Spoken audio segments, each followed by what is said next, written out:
Well, why did all this happen?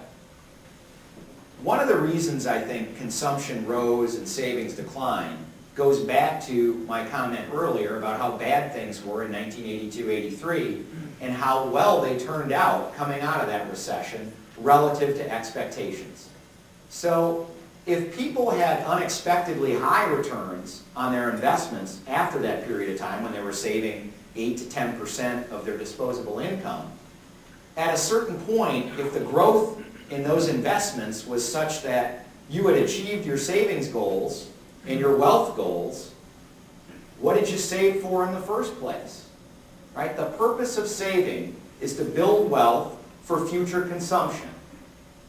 So maybe part of that deterioration in the savings rate, probably not all of it, but part of it, was almost certainly people spending wealth that had accumulated beyond what they could have reasonably expected.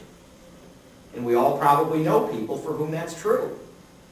I have one brother, not the one here, who retired what I thought was pretty early.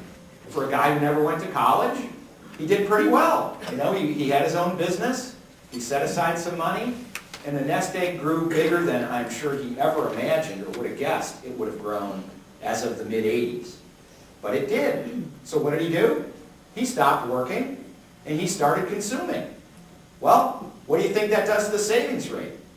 You know, so things like that chip away at that national savings rate. So some of the decline in the savings rate was undoubtedly an adjustment to the recognition that, hey, I've done better than I expected I would do, and so I'm going to enjoy it. Confident households with higher than expected wealth certainly borrow against future income, or they draw that wealth down and just begin spending it, because that was the purpose of setting it aside in the first place. And the other thing that made Greenspan and other observers or policymakers confident about the economy was we did not see the normal signs of an overheated economy where there was too much credit, and that would be inflation.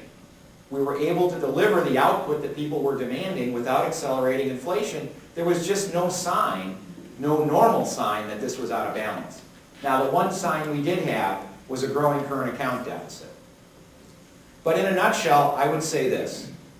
Our outperformance of that 25-year period from 1983 to 2008 was probably, in a certain respect, not so different than what happened to Norway as a country in the late 60s and during the 70s when they discovered some large oil fields in the North Sea.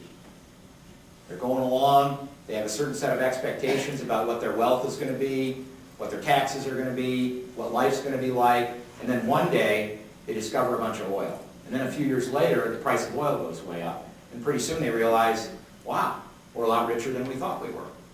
What do you think happened? They started spending more.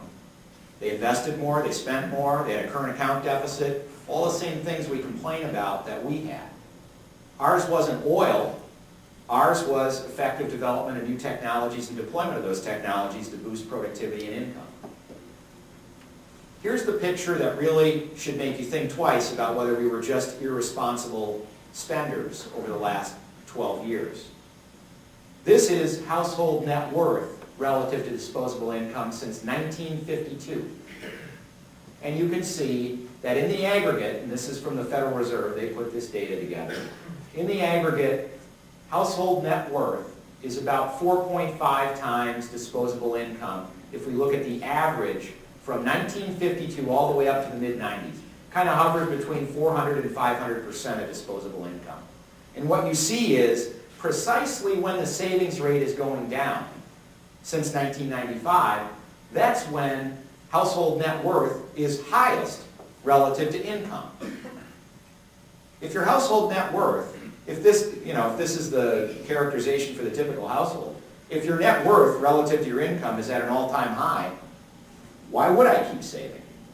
You know, that's the evidence that maybe my goals have been met. And even after the downturn in the economy, now, they don't put the net worth series together frequently enough that I've got a data point that captures the big market correction. So I won't be surprised if we're back down in that 450 to 500% range by now, maybe even down to 450. But let's be clear, we've been there before. And so household balance sheets in the aggregate are not as bad as we've been led to believe. at least benchmarking against history, okay? And I don't have anything else to benchmark against. Now, since 2005, it's certainly true, I think all of the good things that we talked about in our economy still existed. You know, the new economy's rolling on, we're developing new business models, a lot of promising technologies. But lax credit certainly amplified demand, and it originated in the mortgage lending sector.